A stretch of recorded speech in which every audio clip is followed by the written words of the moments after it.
Hey yo, what's going on YouTube? In this video right here, I'm doing something different. I'm putting you guys on some major keys in order to secure this PS5 online or in store, man. Online or in store. Make sure you watch this entire video. You might already know some of the stuff I'm talking about, but I do expand on it. You're at the right place to be. I'm dropping some major keys. Like I said, stay to the end of the video, man, and let me know if this video helped in the comments down below.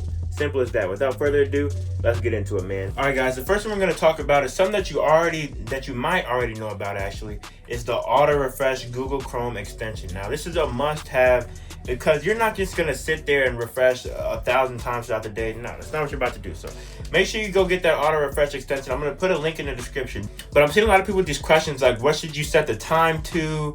Like, people are saying a minute, people are saying 10 seconds. What I found that works best is 3 to 5 seconds. 3 to 5 seconds, because what you can do is you can hover over the stop button, and as soon as you see that thing go in stock, or it says add to cart, whatever the case may be, hit stop. And from that point forward, all you want to do is just manually refresh, because you don't want to get into your cart or finish up confirming your purchase or whatever and going through those steps, and then the auto refresh is still going, and it might throw you back into a queue. It might put you somewhere you don't want to be. So I just wouldn't risk it like that. You dig what I'm saying? But you need that auto refresher. Just hover over stop, and as soon as you hear it, as soon as you see it say in stock or add to cart, just stop and manually refresh from then on. It'll set you up perfectly. And then one more tip on that is, do not set the auto refresher anywhere from like 5 or 0 on the clock. So like, say something's going live at 12. You don't want to have your auto refresh going at 5 seconds if you're, if it's 11:55 or whatever the case may be, because, it's going to go into that 60 seconds and then it might mess you up. So that auto refresh might mess you up in the long run if you don't do it the right way. All right, guys, so another thing that I've been looking at as I'm in these YouTube live streams throughout the days, just checking what's going on with the drops and stuff. A lot of people are confused with PlayStation Direct on how to add a payment method, because you can't do it from the PlayStation Direct site. So what you have to do is you have to go to PlayStation Store. You have to go to the PlayStation Store website, not Direct, but the PlayStation Store. So where we get all our games from in the like when we're on our PlayStation, that's where you want to be at. So when you get there, just go sign in, use your regular PSN info as you've been doing for all this time. Simple as that. Just go in there, type it in. Now, once you click on your account, go to payment methods. Type in your card info. Type that in, really smooth, easy, but make sure you set it as your default, because when you go to buy this PlayStation off Sony Direct, it's not going to ask you to type it all in again. It's going to be there. Now, the one thing that it gets tricky on is they will ask you for your address. I don't know why they ask you to retype in your address, even though it's with your card information. They do that. I don't know. Don't ask me. So what you want to do is you want to make a new tab, and you want to type in your address. So, for example, let's just say 601 Ridge Street. So what you want to do is you want to type in 601 Ridge S. Like, don't finish the street and don't type in your zip code, because what it's going to do is they're going to have, when you type it in or copy and paste it to the PlayStation Direct, it's going to have a drop-down menu. When you find your zip code from that drop-down menu, click it, and it'll finish off all the other categories for you, like city, state. Once you copy and paste it, don't even worry about that. That's going to save you so much time in the long run. That's honestly where I messed up multiple times. And another thing to ask for is your CVV on your card. So once you have all that set in, and then that's not hard to remember. That's 3 digits. So once you have all that set in, you're good to go on Sony Direct. Alright, guys, next thing we got to get into is these queues and captchas. So the queue is mainly what we've been seeing on Sony Direct for a while now. That long 45-minute to an hour loading screen, that's what a queue is. But these captchas is the bot verification, where it might ask you like, click on 3 fire hydrants or click on 3 airplanes in a picture. We've mainly been seeing that on Walmart. Walmart is the only retailer out of all the retail websites that ask you for that every 5 minutes, depending on when you set your auto refresh. So Target, Best Buy, once you verify that you're not a bot already, they won't ask you at all anymore. But Walmart continuously asks you, so be aware of that. So when you set your auto refresh, you got to do the math in your head. You might want to set it at 11:54 if it's, let's just say the drop is at 12 again. You might want to set your auto refresh at 11:54, 11:52, 11:53. Anywhere around there that's not gonna ask you if you're a bot at 12, because definitely If they ask you if you're about at 12, that's gonna mess you up. That is just gonna mess you up so bad.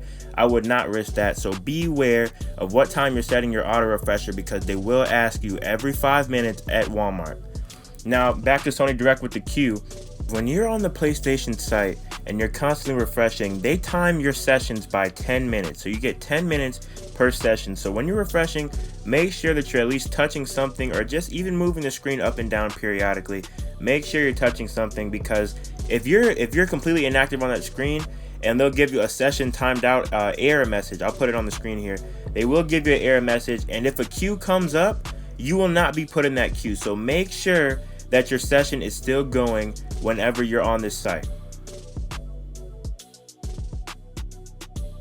Next thing I want to get into is one of two big things that I wanted to stress out in this video is these resellers. So you have resellers on sites like eBay, StockX, Wish, Mercari, OfferUp, and don't get me wrong, these are reliable websites, but the only problem is shipping is really off. Shipping is really off these websites. So unless you're buying it from someone that is local, that's someone that is really close to you, that you know is a trustworthy source, I would not buy this, because these resellers, they're putting prices up like 800, 1,000, 1,200.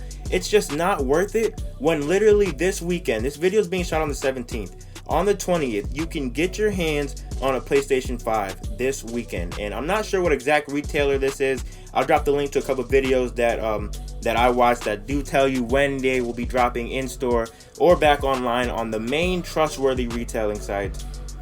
So guys, if you have the funds for it and you just got the bread like that and you just are really impatient, go ahead and buy that $800, $1,000, $1,200 PlayStation 5 from a reseller if you have the bread like that. But if you're like me and you're not trying to drop that much money on it, please be patient. And plus, it just does not make sense to throw money into someone's pocket who's been causing you so much stress over the past couple of days. Just unnecessary stress, because they're the ones that have been grabbing all these PlayStations. And I'll put a picture up here. They are literally buying these PlayStations and flexing on us, bruh.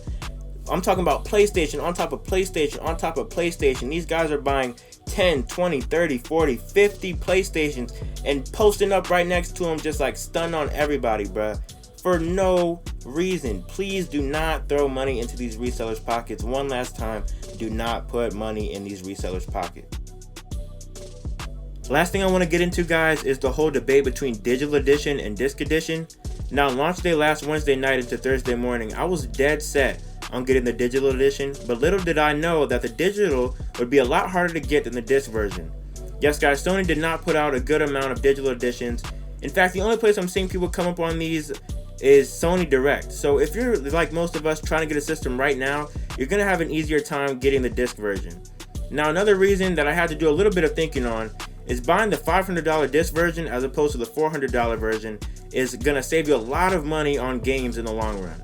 Just peep, guys. Usually when you go into GameStop, you'll stumble across a lot of games that are worth playing either on sale at a discounted price. But with PlayStation Store, these games are almost always full price. And we're living in the era of $60 and $70 games right now. So if you're not trying to break the bank on games in the future, I strongly suggest springing for that disc version at the moment. Alright guys, that's going to do it for this video. If these keys helped you in any way, shape, or form, make sure to drop a like, sub, and comment.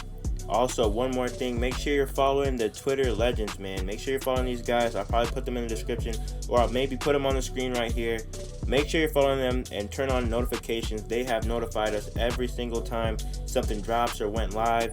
In store, even online, they'll drop the times. They'll drop all the information you need to know in order to cop that PS5, man. So I'm checking up out of here. Y'all have fun securing the bag, and make sure you do it the right way. Peace.